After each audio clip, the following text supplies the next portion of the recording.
दोस्तों, क्या आपने कभी टर्की के गांव की असल जिंदगी देखी है? एक तरफ सादा देहाती जिंदगी और दूसरी तरफ मॉडर्न सोच। आखिर क्यों मुस्लिम लड़कियां यूरोपीय स्टाइल अपनाती जा रही हैं? ये सब जानने के लिए वीडियो आखिर तक लाजमी देखें।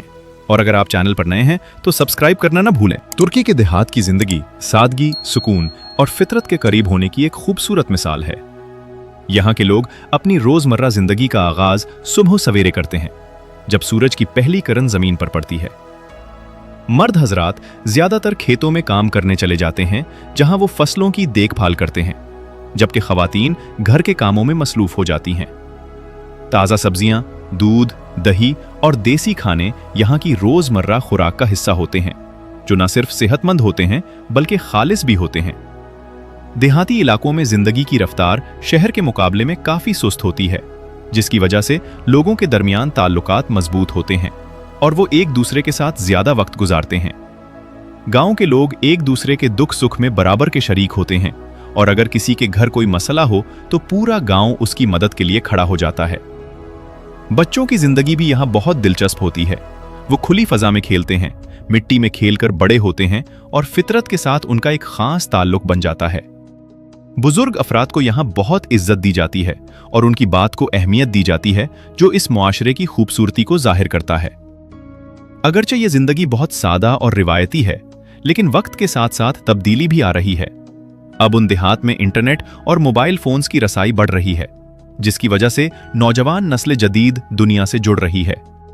यही वजह है कि पुरानी रिवायात के साथ साथ नई सोच और जदीद अंदाज भी आहिस्ता आहिस्ता इस मुआशरे का हिस्सा बनते जा रहे हैं, जो एक मुनफरिद इम्तिजाज पैदा कर रहे हैं। दोस्तों, आप ये वीडियो कहां से देख रहे हैं? कमेंट बॉक्स में जरूर बताएं। अब बात करते हैं एक ऐसे मौजू की जो अक्सर लोगों के जहन में सवाल पैदा करता है कि तुर्की की कुछ मुस्लिम लड़कियां यूरोपीय स्टाइल के कपड़े क्यों पहनती हैं। असल में इसके पीछे कई वजूहात हैं। सबसे बड़ी वजह सोशल मीडिया का असर है, जहां दुनिया भर के फैशन ट्रेंड्स बहुत तेजी से फैलते हैं। नौजवान नस्ल खास तौर पर इंस्टाग्राम और दीगर प्लेटफॉर्म्स पर जो कुछ देखती है वही अपनाने की कोशिश करती है। उनके लिए ये सिर्फ कपड़ों का इंतखाब नहीं, बल्कि एक फैशन स्टेटमेंट और अपनी शख्सियत के इजहार का जरिया होता है। इसके अलावा तुर्की एक ऐसा मुल्क है जहां मशरकी और मगरबी सकाफत का मिलाप पाया जाता है, इसीलिए यहाँ के लोगों के अंदाज में भी ये इम्तिजाज नजर आता है। कुछ लड़कियां खुद को ज्यादा कॉन्फिडेंट और मॉडर्न जाहिर करने के लिए यूरोपीय अंदाज अपनाती हैं, जबकि कुछ के लिए ये सिर्फ एक ट्रेंड होता है जिसे वो फॉलो करती हैं। ये भी हकीकत है कि हर लड़की का इंतखाब मुख्तलिफ होता है और सबको एक ही नजर से देखना दुरुस्त नहीं। कुछ लोग इसे तनकीद का निशाना बनाते हैं, जबकि कुछ इसे वक्त के साथ बदलती हुई सोच और आज़ादी का हिस्सा समझते हैं। असल बात यह है कि ये एक बदलते हुए मुआशरे की अक्कासी करता है, जहां पुरानी रिवायात और जदीद नजरियात एक साथ चल रहे हैं। यही तजाद और तवाजुन तुर्की की मुआशरती जिंदगी को मुनफरिद बनाता है, जहां हर शख्स अपनी पसंद और सोच के मुताबिक जिंदगी गुजारने की कोशिश कर रहा है। आज के दौर में सोशल मीडिया ने पैसा कमाने के तरीकों को मुकम्मल तौर पर बदल दिया है और इसी के साथ लोगों के लिबास और अंदाजे जिंदगी पर भी गहरा असर डाला है। तुर्की समेत दुनिया के कई ममालिक में कुछ लोग ऑनलाइन प्लेटफॉर्म्स के जरिए अपनी पहचान बनाते हैं और इसी को जरिया आमदन बना लेते हैं। इसमें खास तौर पर नौजवान लड़कियां भी शामिल हैं, जो फैशन, लाइफस्टाइल और वीलॉग्स के जरिए फॉलोअर्स बढ़ाती हैं। जितना ज्यादा उनका कंटेंट लोगों को मुतवज्जे करता है, उतने ही ज्यादा व्यूज, लाइक्स और स्पॉन्सरशिप्स मिलती हैं, जो आखिरकार उनकी कमाई का जरिया बनती हैं। इस सूरत हाल में बाज़ औक़ात कपड़ों का इंतखाब भी एक स्ट्रैटेजी बन जाता है।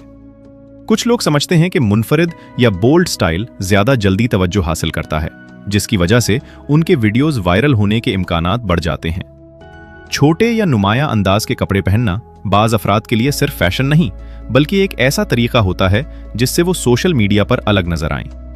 क्योंकि ऑनलाइन दुनिया में मुकाबला बहुत ज्यादा है, इसलिए हर कोई चाहता है कि इसका कंटेंट दूसरों से मुख्तलिफ और ज्यादा दिलकश हो।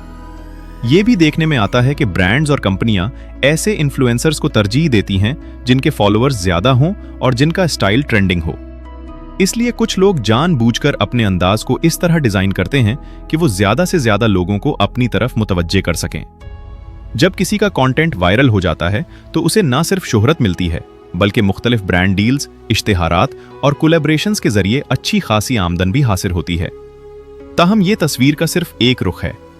हर वो लड़की जो मॉडर्न या मुख्तलिफ अंदाज अपनाती है, जरूरी नहीं कि वो सिर्फ पैसा कमाने के लिए ऐसा कर रही हो।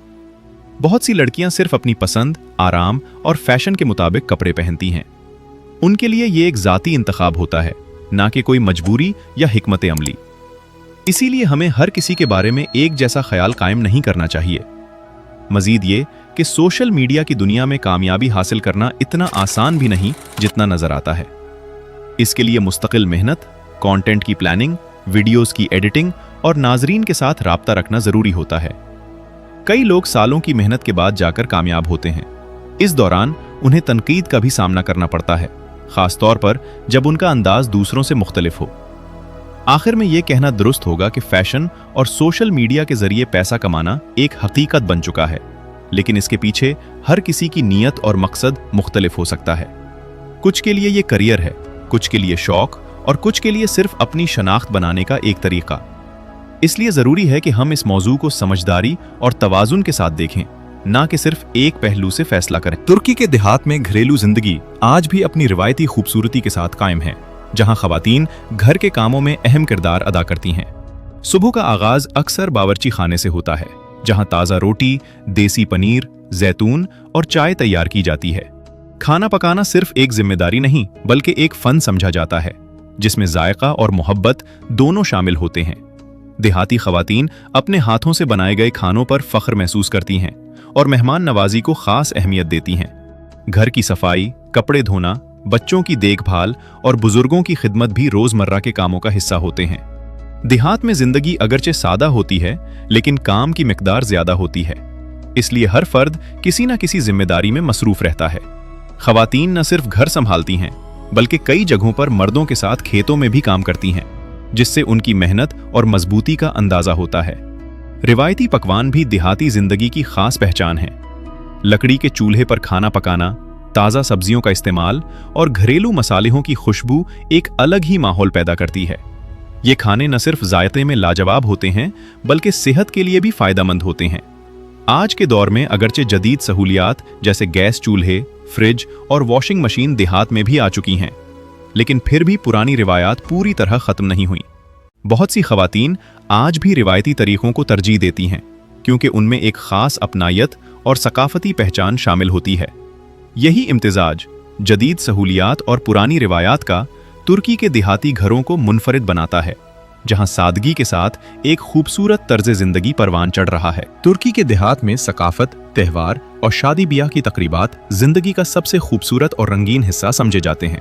यहाँ के लोग अपनी रिवायात को न सिर्फ संभाल कर रखते हैं, बल्कि उन्हें भरपूर तरीके से मनाते भी हैं। हर खुशी के मौके पर पूरा गांव इकट्ठा हो जाता है, जिससे एक मजबूत समाजी रिश्ता कायम रहता है। खास तौर पर शादियों की तकरीबात कई दिनों तक जारी रहती हैं और उनमें मौसीकी, रक्स और रिवायती रस्म और रिवाज की झलक नुमायां होती है। देहाती शादियों में दुल्हन और दुल्हा के लिए खास रिवायात होती हैं। दुल्हन को खूबसूरत रिवायती लिबास पहनाया जाता है, जिस पर हाथ से की गई कढ़ाई और जेवरात उसकी खूबसूरती में इजाफा करते हैं। शादी से पहले मेहंदी की तकरीब मुनाकिद होती है, जहां खवातीन इकट्ठी होकर गाने गाती हैं और खुशी का इजहार करती हैं। इस मौके पर रिवायती खाने भी तैयार किए जाते हैं, जो मेहमानों को पेश किए जाते हैं। दुल्हा के घर में भी इसी तरह खुशियों का माहौल होता है। दोस्त, अहबाब और रिश्तेदार मिलकर रक्स करते हैं। खास तौर पर रिवायती तुर्की डांस, जो इज्तमाई तौर पर किया जाता है, वो उस तकरीब की खास पहचान होता है। मौसीकी की धुन पर सब लोग झूम उठते हैं और हर उम्र के अफराद इस खुशी में शरीक होते हैं। ये लम्हात न सिर्फ यादगार होते हैं, बल्कि लोगों के दरमियान मोहब्बत और कुर्बत को भी बढ़ाते हैं। त्योहारों की बात की जाए तो तुर्की के देहात में मजहबी और सकाफती दोनों तरह के त्यौहार बड़े जोश व खरोश से मनाए जाते हैं। खास तौर पर ईद के मौके पर घरों में खास तैयारी की जाती है, नए कपड़े पहने जाते हैं और लजीज खाने बनाए जाते हैं। लोग एक दूसरे के घरों में जाकर मुबारकबाद देते हैं और रिश्तेदारों के साथ वक्त गुजारते हैं। बच्चों के लिए ये त्यौहार खास तौर पर खुशियों से भरपूर होते हैं, क्योंकि उन्हें ईदी मिलती है और वो खेल कूद में मसरूफ रहते हैं। इसके अलावा कुछ मकामी सकाफती मेले भी मुनक्किद होते हैं, जहां लोग अपनी रिवायती चीजें पेश करते हैं, जैसे हाथ से बनी हुई अशिया, मकामी खाने और मौसीकी। ये मेले न सिर्फ तफरीह का जरिया होते हैं, बल्कि मकामी सकाफत को जिंदा रखने का एक अहम जरिया भी हैं। देहात में इन तकरीबात की सबसे खास बात सादगी और खुलूस है। यहाँ दिखावा कम और दिल से खुशी मनाने का जज्बा ज्यादा होता है। लोग एक दूसरे के साथ मिलकर खुशियों को बांटते हैं और हर तकरीब को यादगार बना देते हैं। यही रिवायात और तहजीब तुर्की के देहाती मुआशरे को मुनफरिद बनाती हैं, जहां हर मौके पर मोहब्बत, इत्तेहाद और खुशी का खूबसूरत मंजर देखने को मिलता है। तो दोस्तों, आपने देखा कि टर्की के गांव की जिंदगी कितनी सादा, खूबसूरत और रिवायात से भरपूर है। लेकिन इसी के साथ जदीद दौर के असरात भी तेजी से नजर आ रहे हैं। एक तरफ पुरानी सकाफत और खानदानी निजाम मजबूती से कायम है, तो दूसरी तरफ नई नस्ल अपनी अलग पहचान बनाने की कोशिश कर रही है। असल सवाल यह है, क्या यह तब्दीली अच्छी है या कहीं ना कहीं हम अपनी असल खो रहे हैं? आपकी क्या राय है? कमेंट बॉक्स में जरूर बताएं। अगर आपको ऐसी ही दिलचस्प और हकीकत पर मबनी वीडियोस पसंद हैं, तो वीडियो को लाइक करें, दोस्तों के साथ शेयर करें और अगर अभी तक चैनल को सब्सक्राइब नहीं किया तो लाजमी सब्सक्राइब करें, क्योंकि हम आपके लिए लाते रहेंगे दुनिया भर की ऐसी ही हैरानकुन कहानियां।